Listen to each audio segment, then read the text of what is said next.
भयो हो।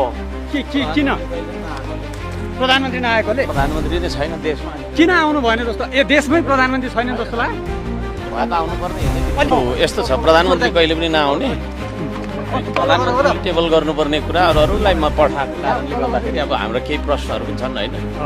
देशमा प्रधानमन्त्री नभएको देखियो, त्यसले गर्दाखेरि हामी चाहिँ किन नआउनु भयो होला जस्तो लाग्यो तपाईँलाई? थुप्रै कुराहरू छन् यहाँ। अब के अरे सत्तारूढ दलले आफ्नो मुनाफा चलाइरहेछ होइन, ठेली किताब आज दिने भोलि पढेर ल्याइ होइन भन्ने हिसाबले समयहरू हुन्छ नि त। नित्यता कार्यक्रम पनि त्यो समय पनि हामीले दिएको छैन, बजेट पनि खुसी गरिरहेको छ, त्यसले गर्दाखेरि जस्तो बाहिर बहिष्कार तपाईँहरूको मात्र हो कि अरू पनि भन्ने छ कि अरू पनि हो कि बहिष्कार तपाईँहरूको मात्र भनेको सबै संस्कृतिको मात्र हो कि निस्किसकेका छौँ, अरू पनि कराउँदैछन्, अरू पनि गराइरहनु भएको छ भनेको अब कराउने मात्र काम हुन्छ कि केही निर्णायक हस्तक्षेप हुन्छ तपाईँहरूले?